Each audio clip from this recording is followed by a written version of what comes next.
자, 오늘 말씀은 당신은 절대 실패할 수 없다, 그런 제목으로 은혜를 나누겠습니다. 히브리서 13장 5절 6절입니다. 그가 친히 말씀하시기를 내가 결코 너희를 버리지 아니하고 너희를 떠나지 아니하리라 하셨느니라.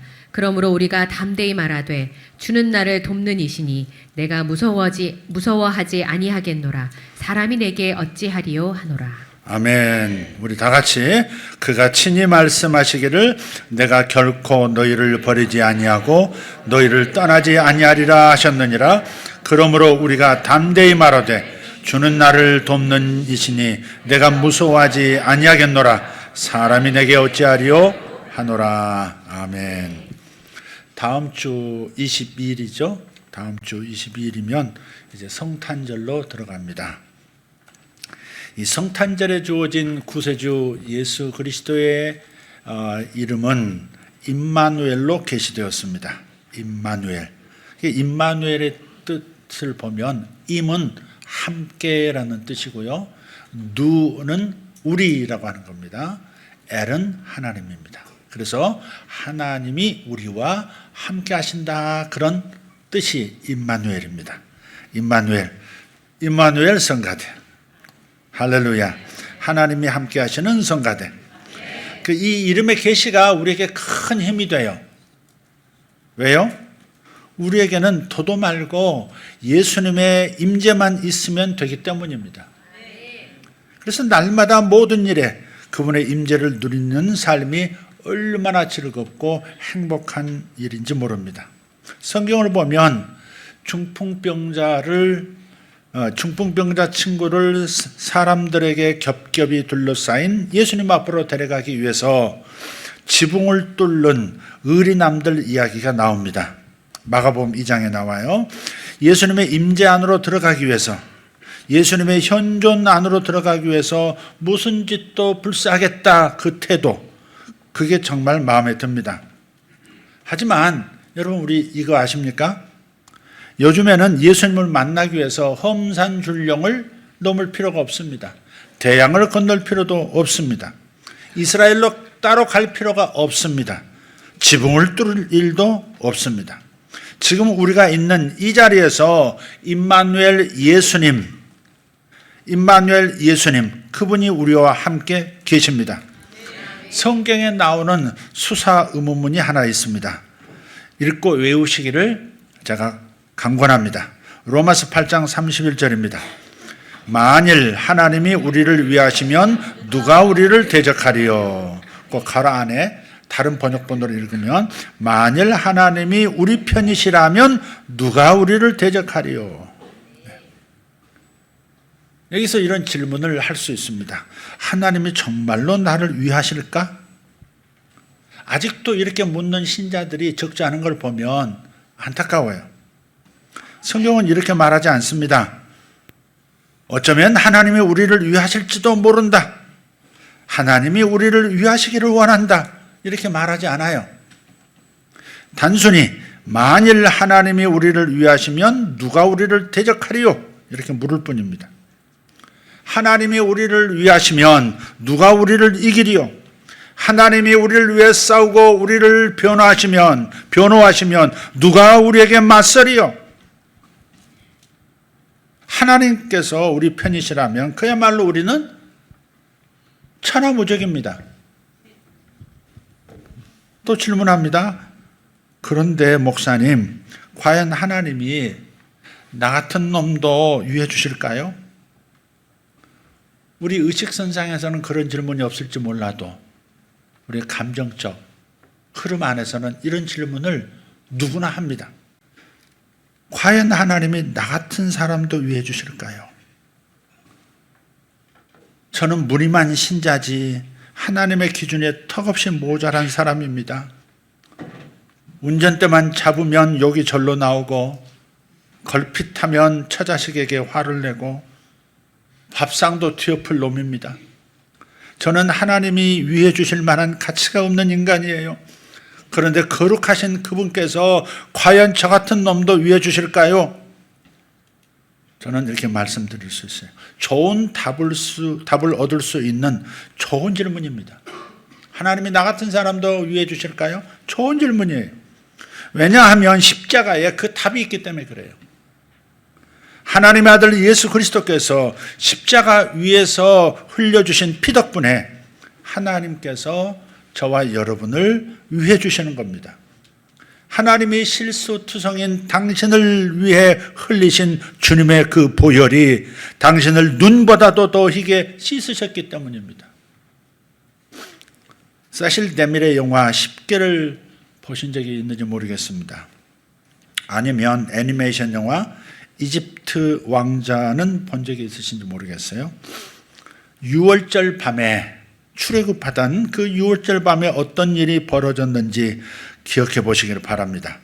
그날 밤 이스라엘 자손들은 어린 양의 피를 문지방과 임방에 발랐습니다. 문지방은 문턱을 말하는 거고 임방은 좌우 문설주 위까지, 그게 임방입니다. 그리고 그 피 덕분에 하나님이 그들을 위해 주셨어요. 어린 양의 피를 문지방과 임방에 바른 사람들은 장자가 내 새끼가 죽을까 두려워할 필요가 없었습니다. 잠시 생각해 보십시오. 그날 밤 이스라엘의 장자들은 흠없는 행실 덕분에 목숨을 부지했습니까? 아니면 어린 양의 피로 목숨을 모면한 것입니까? 물론 답은 어린 양의 보혈, 어린 양의 피 덕분입니다. 여기서는 보혈이 아니죠. 어린 양의 피 덕분이에요. 마찬가지로 하나님께서 신약, 새 언약을 믿는 우리에게 복을 주시는 것은 우리의 행실이 똑바르기 때문이 아닙니다. 하나님은 어린 양 예수 그리스도의 피로 인해서 우리를 위해 주시는 거예요. 이것이 우리가 직접 나가서 싸울 필요가 없는 이유입니다. 하나님이 우리를 위하시면 누가 우리를 대적하리요? 하나님이 나를 위하시면 누가 나를 대적하리요? 하나님께서 예수님의 피 때문에 우리를 위해 주신다는 이 사실을, 이 진리를 늘 잊지 말기를 바랍니다. 이게 항상 가지고 있어야 합니다.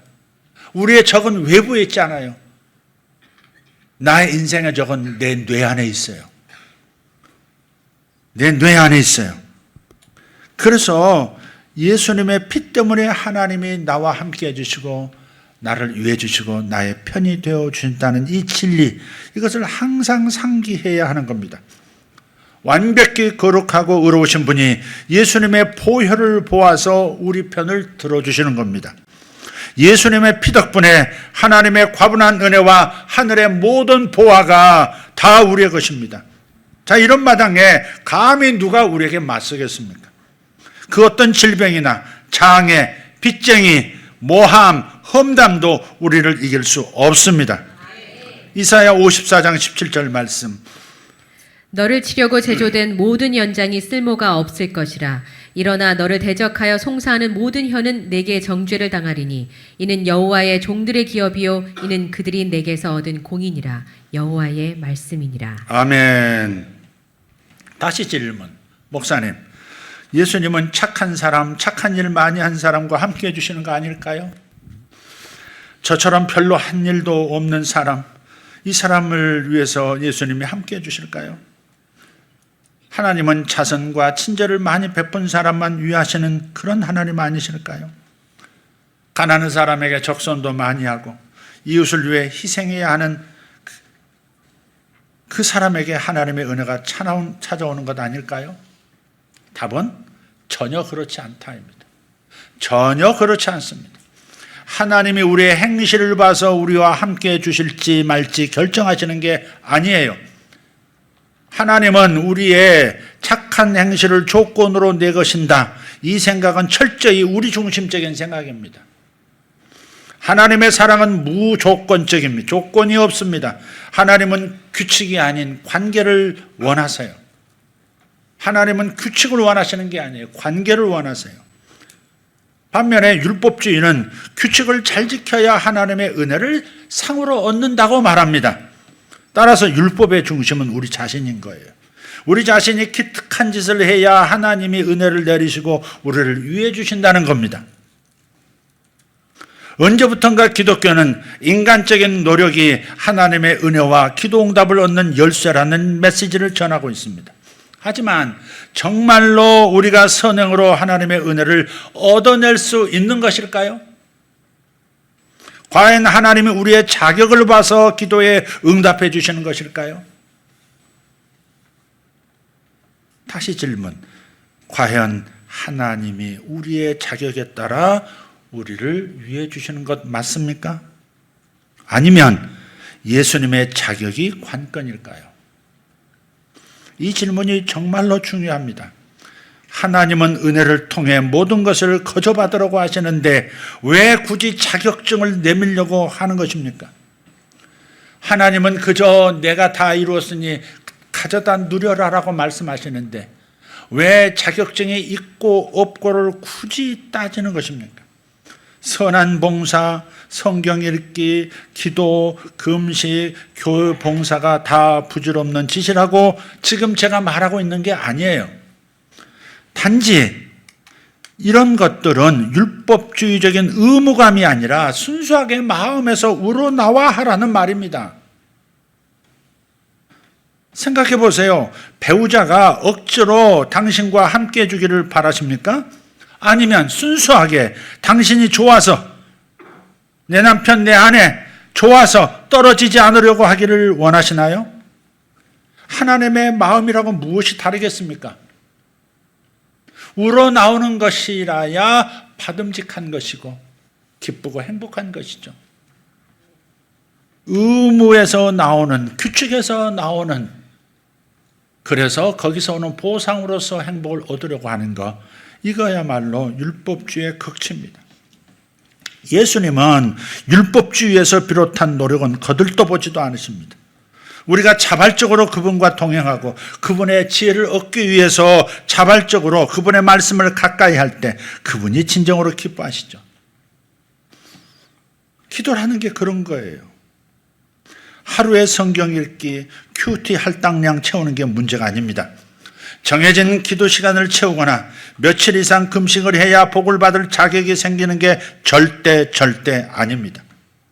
예수님이 우리와 함께 계시고 우리를 위하시고 그분의 은혜가 우리에게 흘러 넘친다는 이 사실을 알면 자연스럽게 성경을 읽고 기도하고 금식도 하고 봉사도 하게 되어 있습니다.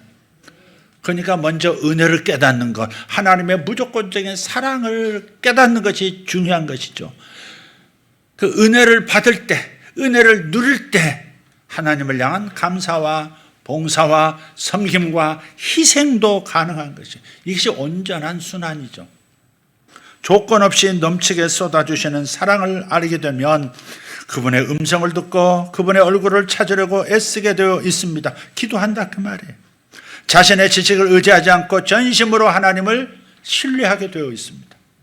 매사에 그분을 인정하고 늘 그분의 인도하심을 따르게 되어 있습니다. 그런데도 오직 자신만을 믿는 사람들이, 인간 만세 자신만을 믿는 사람들이 기도와 같은 이 아름다운 시간을 일로 변질시키고 있으니 그게 안타깝다 하는 말씀을 드리는 겁니다. 하나님은 그분의 귀한 아들 예수 그리스도로 인해서 오늘 우리와 함께 계십니다. 무조건적인 사랑입니다. 하나님은 이 세상을 지극히 사랑하사 독생자 당신의 아들을 주셨고 그 아들의 이름은 임마누엘입니다. 하나님이 우리에게 예수님을 주셨습니다.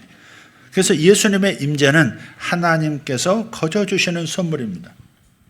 우리가 착한 일을 아무리 많이 해도 우리 노력으로는 예수님의 임재를 얻을 수 없습니다. 예수님의 임재를 얻을 수 있는 유일한 방법은 믿음으로 그냥 받는 겁니다. 우리가 선행의 탑을 아무리 높이 쌓아도 은혜의 자격은 생기지 않습니다. 은혜는, 주님께서 주시는 은혜는 자격이라고 한다면 예수님이 나를 위해서 해주신 그 무조건적인 십자가의 희생의 사랑, 그것만이 우리의 자격입니다. 네.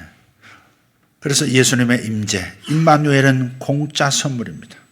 우리가 어떤 일을 해도 우리의 노력으로는 그분의 임재를 얻을 수 없는 것처럼, 또 우리가 어떤 일을 해도 그분의 임재는 떠나가지 않습니다. 다시 우리가 어떤 일을 해도 우리 노력으로는 그분의 임재를 얻을 수 없는 것처럼 우리가 어떤 일을 해도 그분의 임재는 떠나지 않습니다. 아멘.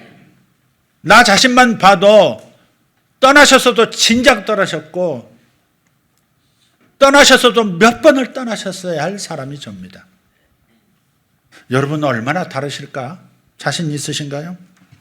일단 우리 영 안으로 들어오신 예수님은 어떤 경우에도 떠나가거나 버리지 않으십니다. 본문 말씀 다시 보겠습니다.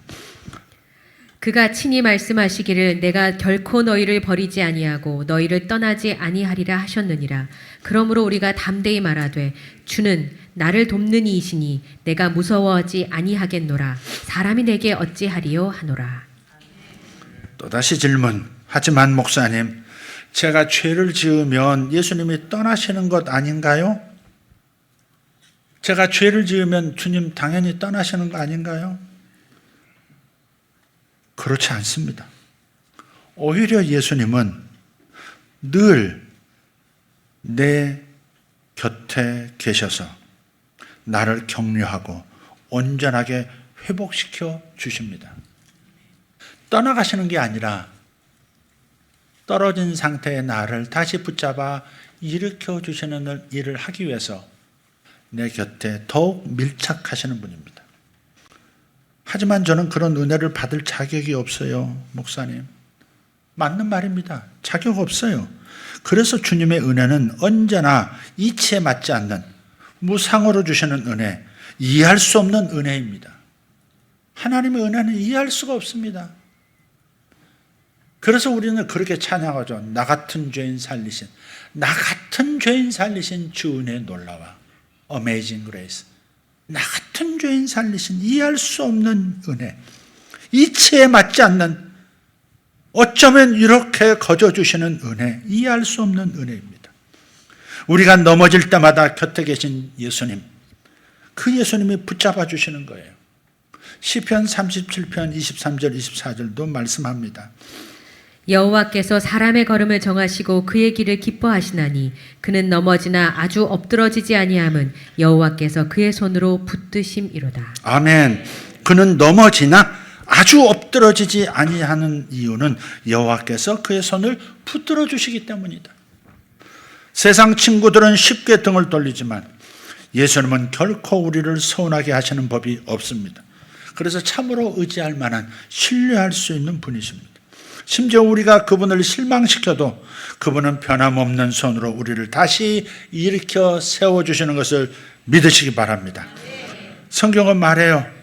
잠언 18장 24절. 어떤 친구는 형제보다 친밀하다. 어떤 친구는 형제보다도 친밀하니라. 그 친구가 바로 예수님이세요.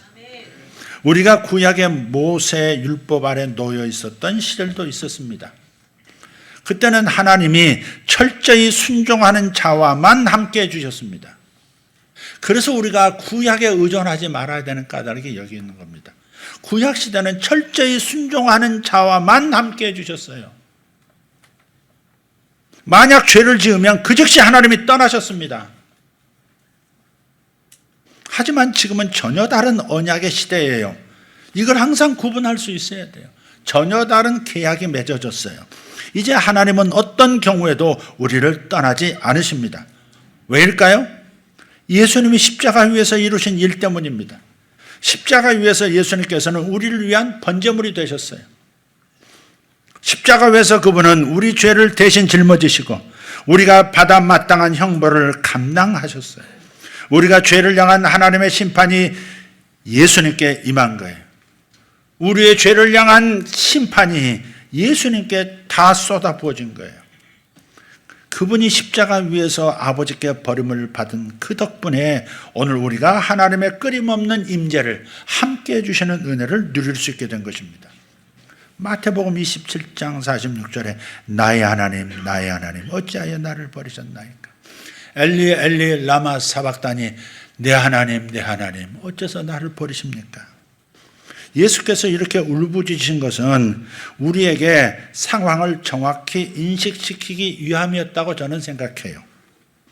그 순간에 신성한 교환이 이루어졌거든요. 십자가 위에서 예수님이 우리의 죄를 입고 죄인이 되어서 하나님의 임재를 포기하신 덕분에 우리가 대신 그분의 의를 입고 하나님의 임재를 거저 받게 됐습니다. 이제 하나님의 임재가 영원히 우리의 것입니다. 이 얼마나 신성한, 거룩한, 신비한 교환입니까? 성경에서 말하는 우리의 상속, 그리스도 안에서 우리가 물려받은 유산에 관해서 뭐라고 말합니까? 그게 오늘 히브리서 13장 5절 6절이에요. 그가 친히 말씀하시기를 내가 결코 너희를 버리지 아니하고 아멘. 너희를 떠나지 아니하리라. 아멘. 그러므로 우리가 담대히 말해야 합니다. 주는 나를 돕는 이시니 내가 무서워하지 아니하겠노라. 사람이 내게 어찌하리요? 할렐루야. 이 얼마나 든든한 말씀입니까? 여기서 결코의 의미가 뭔지 아세요? 결코. 우리가 잘 나갈 때도 그분이 함께 계시고 우리가 못 나갈 때도 그분이 함께 계신다, 그런 뜻입니다.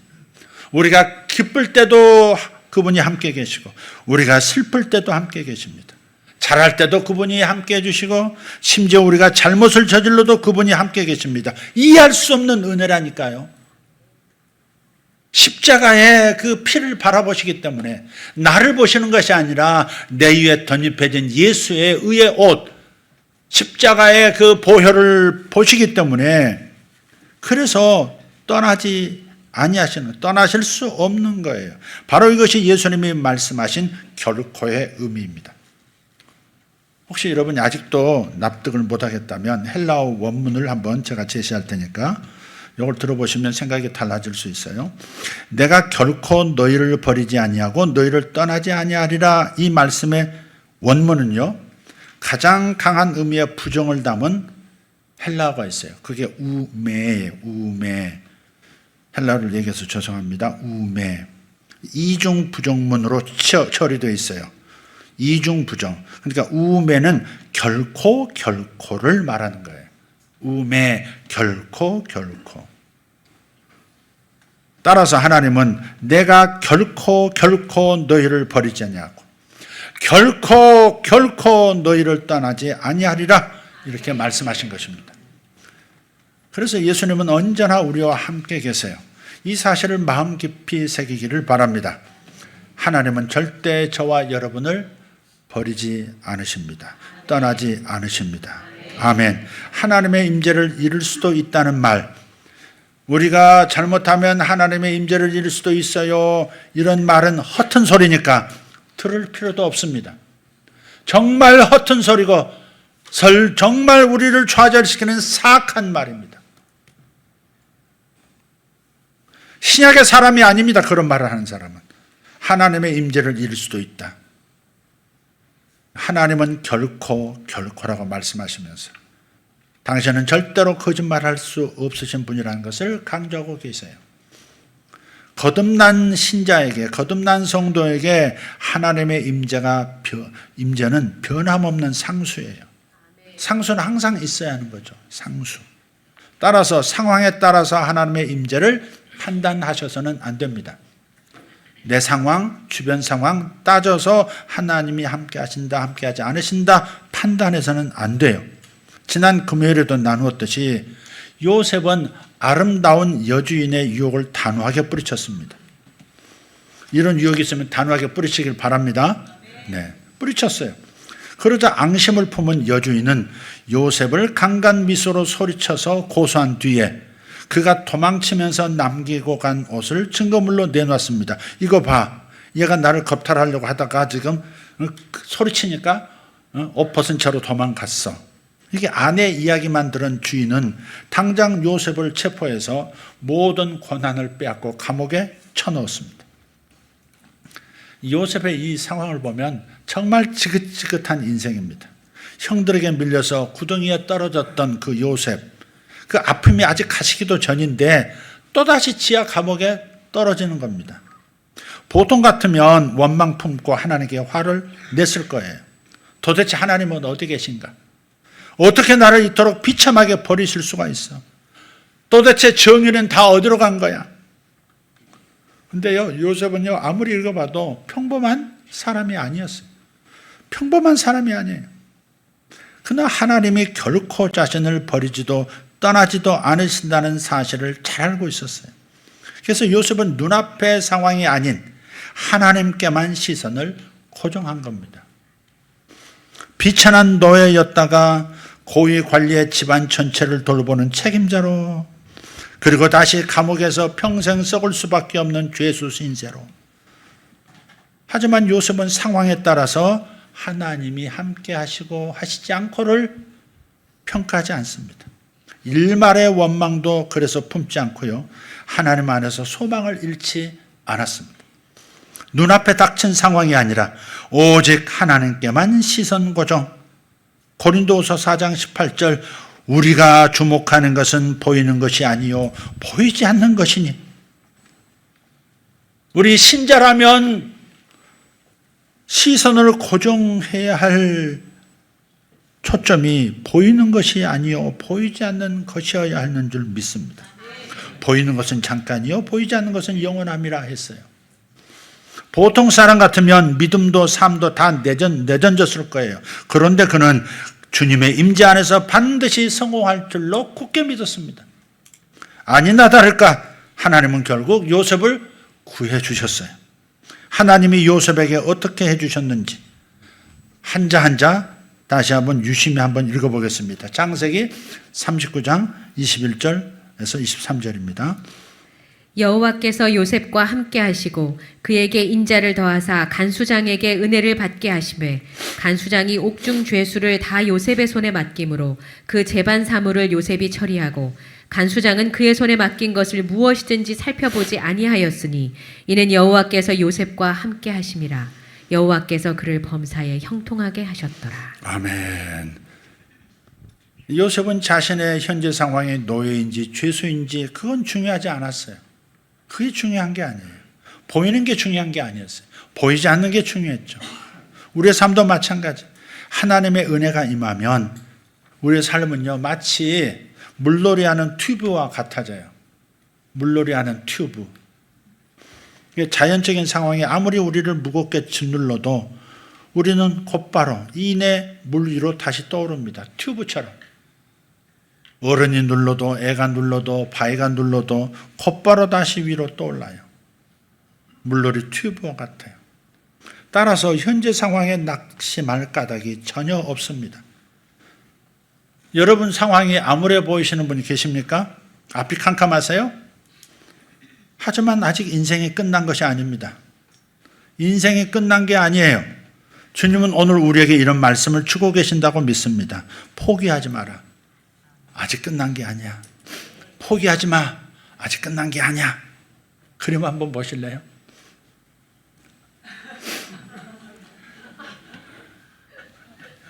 황새가 저 먹잇감 아주 황소개구리 하나 발견했는데 이 황소개구리가 보통이 아닌 겁니다. 어떤 상황까지 내려가도 저렇게 황새 목을 조르면서 삼켜지지 않겠다. 뭐 저런 거죠.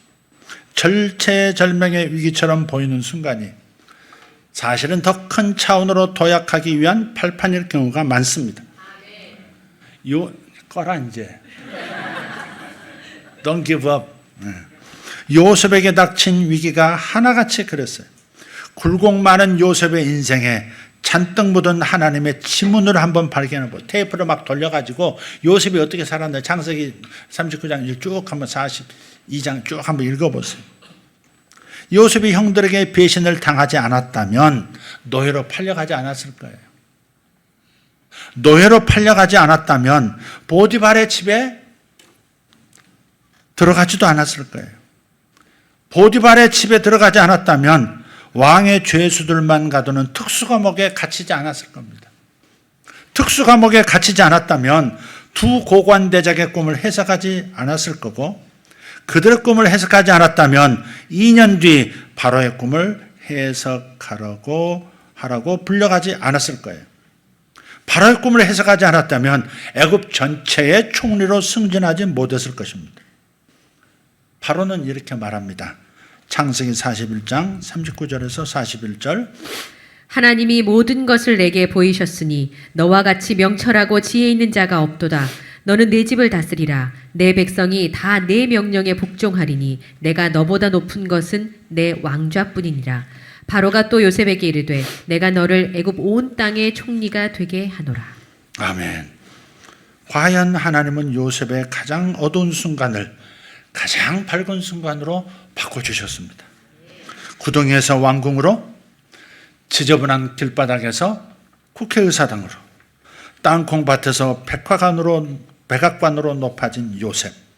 그 모든 것은 하나님의 임재와 은혜 덕분이었습니다. 그러니 상황을 보면서 낙심하지 말기를 바랍니다. 요셉과 함께 계셨던 주님이 우리와 함께 계셔요. 따라서 저와 여러분은 절대, 절대 실패할 수 없습니다. 현재 상황을 넘어서 상상을 초월하는 형통을 보고 기대하시는 저와 여러분 되기를 바랍니다. 주님께서 우리에게 복을 주시면, 하나님께서 복을 주실 때는 그물이 찢어질 만큼, 배가 가라앉을 만큼 주시고, 이 엄청난 압력 속에서도 함께 계심을 통해서, 임마누엘을 통해서 가장 밝은 곳으로 단번에 도약하도록 만드시는 하나님이시니 힘을 얻고 여러분 삶을 바라보는 것에서 시선을 돌려서 나를 영원히 온전케 하시고 나에게 온전한 복을 주시는 주님께만 시선 고정하시는 저와 여러분 되기를 축복합니다. 축복합니다. 할렐루야. 당신은 절대 실패하지 않습니다. 좀 알려주십시오. 당신은 반드시 성공합니다. 이유를 물어보세요. 왜요? 라고 물어보세요. 왜요? 임마누엘이 나와야지. 임마누엘이. 할렐루야.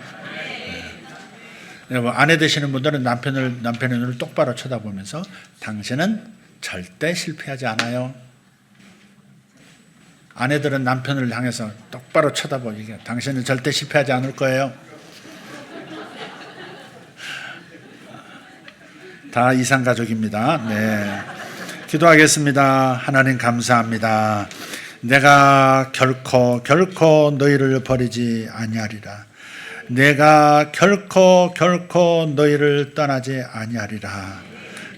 그러니 담대하게 우리가 나 자신에게 말해야 할 줄 믿습니다. 주는 나를 위하시는 분이요 주는 나를 돕는 분이시니 내가 무서워하지 아니하겠노라. 사람이 내게 어찌하리요 세상이 내게 어찌하리요. 할렐루야. 주님, 이 말씀 주님 항상 기억나는 축복을 더하여 주옵소서. 예수님 이름으로 기도합니다. 아멘.